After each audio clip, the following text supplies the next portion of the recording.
Bonjour à tous, c'est Claire et bienvenue dans cette vidéo qui est une réponse à un tag qui s'appelle Top 10 Curiosity Decks. Donc je vais vous montrer un peu plus de 10 jeux qui pourraient être dans des cabinets de curiosité, c'est-à-dire que c'est un qu'on voit pas très souvent. Et pour un peu réduire le nombre de jeux que j'allais choisir, j'ai sélectionné un peu plus de 10 jeux qui ont été réalisés tous sauf un par des francophones, donc soit des Français, des Canadiens, etc. Voilà. Alors j'essaie de faire plus vite que tout à l'heure parce que après mon téléphone chauffe et je n'ai plus, il s'arrête et je ne peux plus filmer. Alors le premier c'est le jeu Les 77 d'Alias Kay. Qui est un jeu de cartomancie type divination, qui est assez ancien, mais qui a été remis au goût du jour. Enfin, pas au goût du jour, il y a des nouvelles éditions qui sont sorties. Là, je vous montre ma première édition, c'est celle que j'utilise le plus, parce que c'est la première que j'ai eue. Donc, vous voyez, on a un petit fil, en fait, qui relie toutes les cartes. Et après, on va raconter des histoires et on va faire des lectures plutôt d'ailleurs axées sur la divination à partir de ce jeu avec ces petites cartes carrées. Donc, c'est le premier, les 77. Ensuite, nous avons le White Fox Oracle, qui est un jeu que j'adore, qui est aussi un autopublié. J'ai regardé, il est encore disponible. Alors, j'ai pas regardé pour tous les jeux, hein, mais celui-là, je sais qu'il est encore disponible. Je l'adore. Il fait très pop culture. Il est très très simple. Il n'y a pas de titre sur les cartes, mais les tirages sont assez chouettes. Donc, soit en une carte, et à partir de l'image, on va pouvoir avoir une interprétation où on a des mots-clés dans le petit guidebook, donc chaque fois 3 mots-clés. Et je le trouve très bien fait. Il peut être utilisé comme un Lenormand, il peut être utilisé juste voilà, avec une carte. Et puis je trouve que c'est aussi un jeu qui est très bien pour développer son intuition et pour s'entraîner à faire des lectures intuitives. Donc voilà, c'est le White Fox Oracle, qui malgré son nom a été fait par une Française, par Sabine Casasus. Donc j'ai le 131 sur 500, ça fait un petit moment qu'il est sorti, je ne sais pas combien il lui en reste. Donc voilà, au moment de la vidéo, j'ai vu qu'il y en avait encore, mais n'engueulez pas si dans quelques jours, il n'y en a plus. Voilà. Ce qui fait très aussi, je trouve que c'est vraiment un jeu sympa pour l'été au niveau des couleurs. Alors ensuite, un jeu que j'ai acheté il n'y a pas très longtemps, qui est l'Oracle des Sabbats, qui est le jeu réalisé par Marie Meyer Hurst. Donc qui est une base en fait de tarot, mais avec, d'arcane majeur, mais avec plus de cartes, avec un style artistique qui est vraiment particulier, qui fait très, ça me fait penser un peu aux illustrations un peu slaves. Donc j'aime beaucoup, hein, elle visite en fait les différents aspects de la femme à travers des archétypes et des déesses, donc après le numéro 22.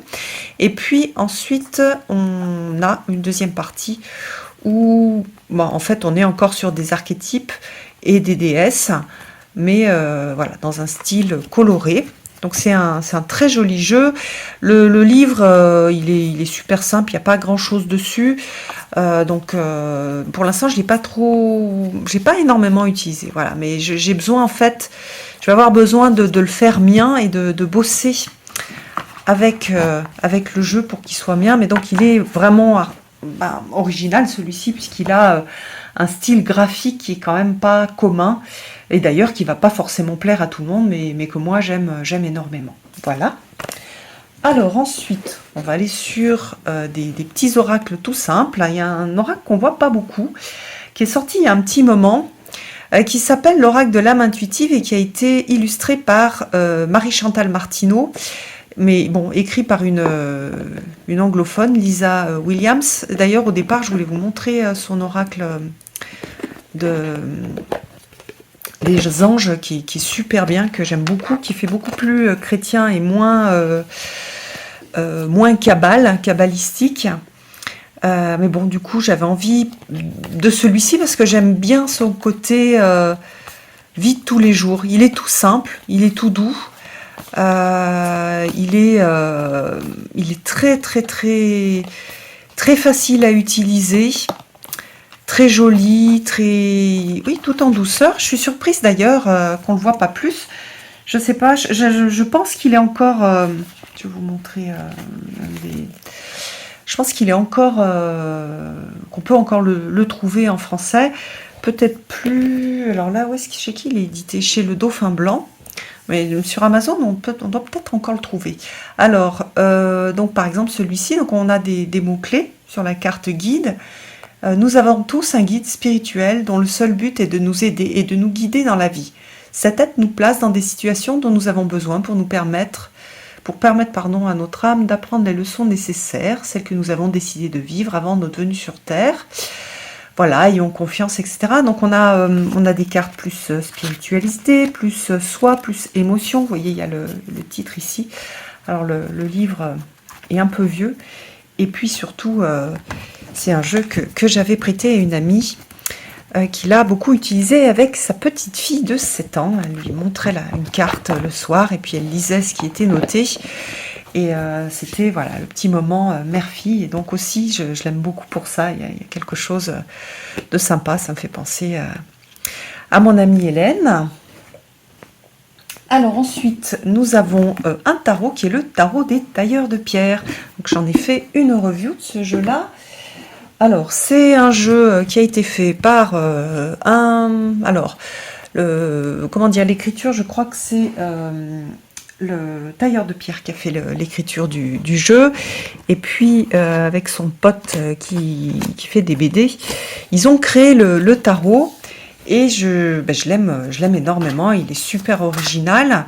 On a donc les marques des tailleurs de pierre, on va avoir sur les mineurs qui n'ont pas de scène de vie, mais plutôt soit des insectes et aussi des dessins qui correspondent au code des tailleurs de pierre. Voilà, les insectes, ici on a la petite coccinelle. Donc on n'a pas énormément d'explications de pourquoi ça a été mis comme ça, mais on a de la géométrie. Voilà, et par les symboles et par derrière les dessins de rosaces, et ici par par les cristaux, bref, vous comprenez ce que je veux dire. Ah bon, ça va me revenir. Et voilà, donc je l'aime beaucoup, je le trouve ultra sympa, ultra beau. Voilà, très bien fait, il a un côté spirituel et en même temps ce côté un peu patachon des copains qui ont décidé de se faire plaisir et de créer un tarot. Donc j'aime énormément. Je l'ai présenté si vous voulez voir plus de choses. Donc on a des petites choses sur les majeurs, et ensuite on a des petites à la fin, il me semble qu'il y a des choses sur voilà, des correspondances alphabétiques avec les lettres égyptiennes. Ah voilà, avec les corps platoniens. Voilà, donc on a les corps platoniens au niveau des symboles des mineurs. Et donc voilà, j'aime beaucoup. Et je trouve que il a un bon esprit aussi. Et chaque fois que je le sors, il me fait sourire. Hop. Ensuite, nous avons un oracle que je vous avais présenté il y a pas mal de temps et que j'ai découpé, que j'adore. C'est l'oracle des oiseaux. Donc il y a des illustrations un peu old school, un petit peu comme Marie-Chantal Martineau. Voilà, avec que des oiseaux. Et ce qui est très sympa, c'est que c'est un amoureux des oiseaux qui a écrit le livre, qui a conçu le jeu. Et on a plein d'informations sur chaque oiseau. Et ensuite, on a des choses au niveau de la divination, mais ce que je trouve chouette, c'est vraiment les informations sur l'oiseau, et puis on va faire le lien avec la partie divination, donc voilà. Hop. Alors j'utilise pas cette carte qui est un oiseau mythique, j'aime bien le côté un peu Greenwich de celui-ci, avec vraiment des oiseaux qui existent. Hop. Ensuite, nous avons Augure, que je ne vous ai pas encore présenté, mais que je vous présenterai bientôt, enfin dans quelques semaines peut-être, qui est donc, ça c'est la version rouge, et donc ce sont, donc il y a une version blanc, une version noire aussi, et ce sont des cartes avec des vieux mots, des anciens mots, qui sont expliqués, qui sont définis, et après donc on a la guidance, et j'adore. Celui-ci il est plus dédié au relationnel, et j'adore, à la fin il y a les petites cartes un peu, beaucoup, passionnément, à la folie. Donc on a le côté Marguerite aussi, sont vraiment des petits jeux qui sont magiques, hein, et très particuliers, et vous savez que moi j'aime beaucoup les mots, et du coup ce sont voilà, je me fais plaisir et je me régale en regardant, en tirant une carte et en ayant mon bon mot, pardon, pour me guider. Hop. Alors, ensuite, nous avons... Alors, j'aurais pu prendre tous les jeux de Gabriel, le roi. J'ai choisi celui-ci parce que c'est le plus lumineux, c'est celui que j'utilise le plus. Mais il en a fait un aussi qui est sympa avec des pierres, c'est son dernier. Donc ça, c'est Outre Chimère. Donc on a la possibilité de l'utiliser très simplement en regardant juste le mot-clé sur la carte, mais il a aussi créé un système assez complexe et détaillé où on va créer des animaux chimériques, donc en deux parties, quand on va tirer les cartes, et donc on va avoir d'autres informations. Pour moi, c'est quelqu'un qui est vraiment en lien avec Avalon, donc il y a vraiment ce côté avalonien, je trouve, dans ces illustrations. J'aime beaucoup, et notamment celui-là, avec ses couleurs un peu plus vives, un peu moins fantomatiques. C'est magnifique, il y a des dragons, il y a des fées, il y a des animaux, des cornes d'abondance, c'est superbe. Incroyablement beau, voilà. Hop, et puis je vous montre un peu le livre. Donc par exemple là, c'est la carte de la fragilité.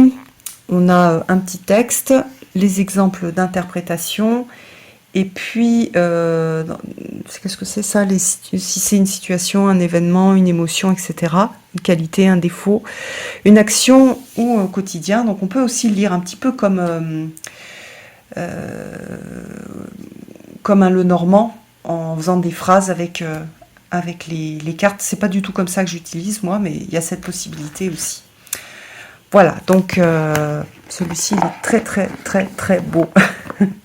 Et c'est pareil, je suis étonnée qu'il n'y ait pas plus de partage, parce qu'il est vraiment exceptionnel ce jeu. Alors ensuite, tadam, le tarot de l'ange Liberté, qui est le jeu illustré par Mira que je préfère, que je trouve le plus beau. Il a été créé donc à partir du thème des arcanes majeures, mais en utilisant des extraits d'un poème de Victor Hugo, qui est un poème de Victor Hugo qui s'appelle Des ténèbres à la lumière, je crois. Alors, que je vous dise pas de bêtises. Victor Hugo, voilà, bon, un poème de Victor Hugo qui n'est pas... Zut. Allons, bon. Je me souviens plus. En tout cas, qui parle de cet ange liberté avec cette idée de libération. J'utilise peu le poème, honnêtement, voilà. J'utilise surtout les cartes. Et pour moi, ce sont des cartes d'inspiration, des cartes mystiques, des cartes alchimiques. Et par les couleurs et par ça c'est la carte supplémentaire. L'art de Mira, c'est, je trouve, un tarot qui a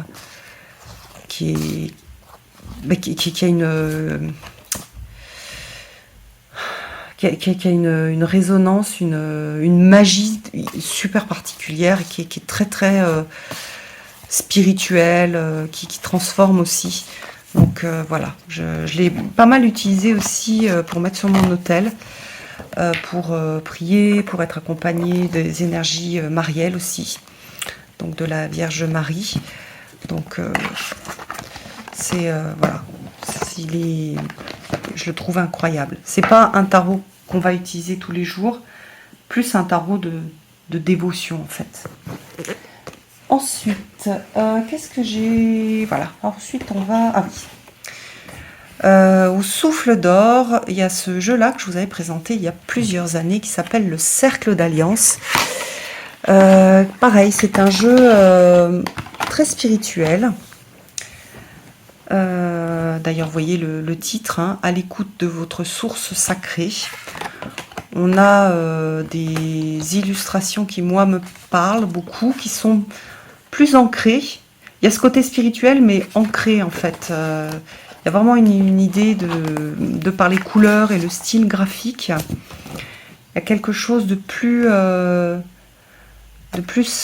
terre à terre, aller chercher dans la terre la partie de la spiritualité. Je ne sais pas si ça a un sens, façon dont je le dis, mais voilà, on a la danse des sylphides, le vol de l'âme aigle.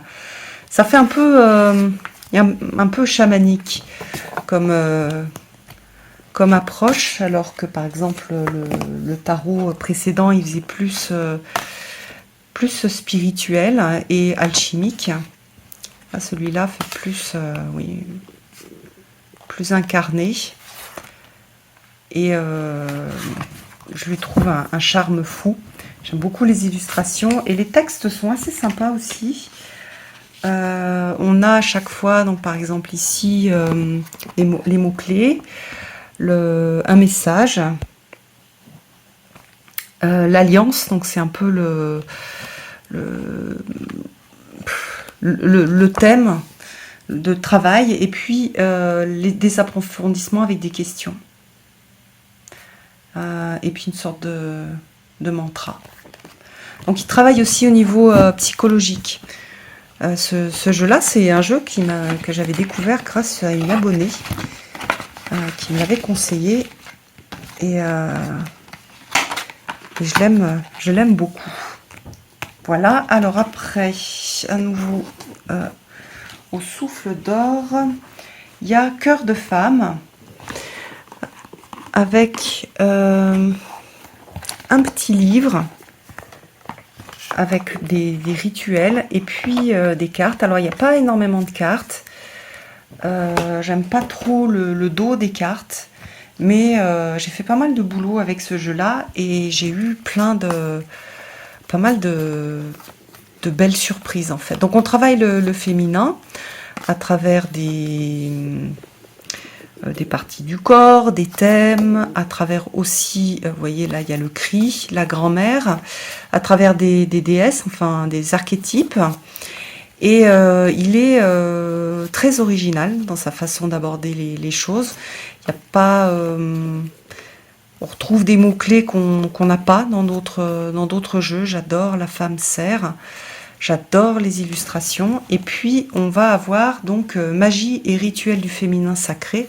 Donc, pour chaque carte, on a un texte, on a un message, on a des pierres et des plantes, et puis une proposition d'un petit rituel. Alors, parfois, il y a des rituels qui sont faciles à faire, d'autres pas trop. Donc, moi, quand j'ai tambour, je ne me construis pas un tambour, mais je vais sortir mon tambour, par exemple. Et donc, oui, il y a des recommandations de pierres aussi et de plantes. Et ça, je trouve assez sympa. Donc voilà, pour moi, c'est un jeu, alors même s'il n'en a pas le nom, ça fait partie des jeux sorciers pour les sorcières vertes. Je ne sais pas s'il existe encore et si on le trouve encore. Ça serait dommage qu'il soit plus publié. Hop, mais il est, je trouve vraiment, vraiment chouette. Hop, alors ensuite, on va rester chez le souffle d'or. Alors j'ai vu que celui-ci, parce que je me suis dit celui-là c'est sûr il n'existe plus, si il est même en super promo sur le site du souffle d'or. Je l'adore, je l'ai depuis ultra longtemps. Je vous l'ai présenté d'ailleurs. C'est un jeu qui s'appelle Parole de coquillage avec que des coquillages. Et sur chaque coquillage, on a la signification, l'explication. Voilà, désir de se protéger, de s'isoler, par exemple pour celle-ci. L'huître perlière, c'est recherche du cadeau approprié, source d'irritation, transformée en beauté, et avec une explication. Donc on a ça pour toutes les cartes. Alors par contre, je crois qu'il existe, hein, c'est une traduction celui-là. Il n'a pas vraiment été écrit en français. Et donc ce sont des cartes toutes fines. Et il y a, je crois, 200 cartes. C'est pour ça d'ailleurs que les cartes sont toutes fines. Et au dos de chaque carte, on a le nom du coquillage, les mots-clés. Voilà. Et j'adore ce jeu. Je l'ai pas mal utilisé au départ.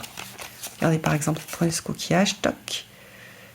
Peur de ne pas paraître intelligent, négligent. Ah, c'est rigolo. Et donc j'aime bien en fait j'aime bien rajouter un coquillage à la fin. Je dis souvent je sors l'été. Et j'ai aussi choisi des coquillages en fonction de l'aspect. Et après j'ai regardé ce qu'étaient les significations. Donc je le fais et en regardant les coquillages, en faisant de la divination par les coquillages, ou donc en choisissant le coquillage, soit en le faisant au hasard. Voilà, donc je ferme les yeux, j'étale les cartes et je ferme les yeux. Il faut faire attention de ne pas les abîmer.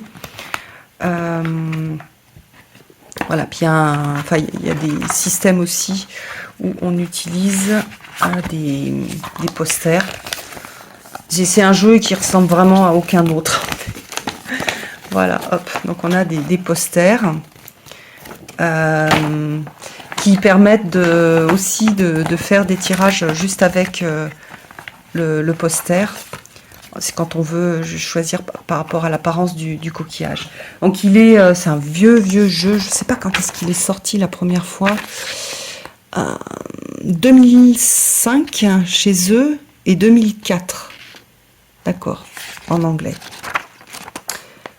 Et je l'adore. Il y a vraiment pour ceux qui aiment la mer, il y a vraiment l'océan.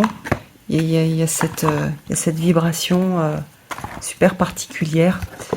Voilà, donc il va disparaître. Hein, ils sont en train de liquider leur stock au souffle d'or. Et voilà, j'aimerais bien qu'il soit repris et peut-être, j'en sais rien, mis sous forme de jeu. Je sais pas. Mais en tout cas, je trouve qu'il a vraiment de la valeur, ce jeu-là. Alors, ensuite, un jeu qu'on ne voit jamais, mais que j'adore, que je trouve hyper beau, que je trouve... j'en sais rien. Il a quelque chose de particulier, ce jeu. Et j'aime beaucoup l'utiliser. Alors, c'est un peu... comment dire? C'est une base un petit peu avec... Oui, il y a 30 cartes majeures et après, il y a des cartes mineures. Donc, c'est pas vraiment un tarot. Mais il y a quand même ce système-là où, par exemple, sur les mineurs, on va avoir, comme ici, les 6 pommes d'amour. Sinon, on a des serpettes. Je le trouve incroyablement beau. Voilà. Je l'adore. Il a aussi... je trouve aussi qu'il est bien pour l'été. Il a un côté de fête foraine. Et puis, ce côté donc des forains. Donc, j'ai appris certains mots. Mais j'en sais rien. Il a une sorte de vent de liberté, de vent de fête aussi, qui est très agréable. Il est très très agréable à utiliser. Et puis, à nouveau, je trouve vraiment, vraiment joli. Dommage que l'artiste n'ait pas fait plus de jeux. Enfin, faudrait que je regarde d'ailleurs. Et au niveau du livre, attendez, je vais vous montrer par exemple sur les mineurs. Voilà, par exemple, là, positionné à l'endroit, il annonce le commencement d'un nouveau travail, ou la nouveauté dans le travail, ou une rentrée d'argent, et des difficultés dans la démarche d'un travail, ou pour mettre en place un nouveau projet. Donc, il est assez divinatoire et assez orienté. Ça veut dire que quand vous allez faire, par exemple, un tirage amoureux avec ce jeu-là, il va falloir un petit peu élargir par vous-même les significations du jeu qui sont données dans le livre. Mais il va bien pour n'importe quel tirage. Qu'est-ce qu'il est beau. Tellement, tellement beau. Ah, je vais le remettre sur ma table. Je vais l'utiliser. Ah, ça fait du bien de les sortir. Regardez le dos aussi. Hop. Et le dernier, qui est peut-être mon petit chouchou, certainement celui que je préfère de tous les jeux un peu hors normes, c'est le tarot de la dévotion. Je l'adore, l'adore, l'adore. Il est... j'en sais rien. Il est hyper... il est super intelligent. Le livret, alors je ne l'ai pas là, il est... je l'avais sous format PDF. Il est très riche, il y a plein de choses intéressantes, même s'il n'est pas très long, il y a plein de choses intéressantes. Il y a vraiment cette idée de dévotion, de spiritualité, de profondeur en fait dans la dévotion. Alors c'est marrant parce que c'est un tarot qui est axé, vous voyez, qui fait assez chrétien, mais c'est un tarot, c'est pas un tarot, il a été remanié en fait. Et donc il est chrétien et il est queer, et en même, ouais, voilà. Et je trouve qu'il est, j'en sais rien, il est exceptionnel. Je l'adore. Je l'adore, je l'adore, je l'adore. Et la personne qui a fait le tarot, elle a fait 2 autres jeux que j'aime beaucoup aussi, que j'aurais pu aussi vous montrer, mais celui-là, j'ai une affection vraiment particulière pour ce jeu. Je ne sais pas s'il est encore disponible. Je trouve que le travail est graphique et de conception du jeu, parce que souvent on parle que de l'esthétique, mais la conception du jeu, elle est très très importante. Et il y a la conception et voilà, qu'est-ce qu'elle va mettre dans les images et pourquoi. Et bien sûr ce qui est écrit ensuite. Et voilà, donc j'adore ce que fait cette personne. Je trouve génial.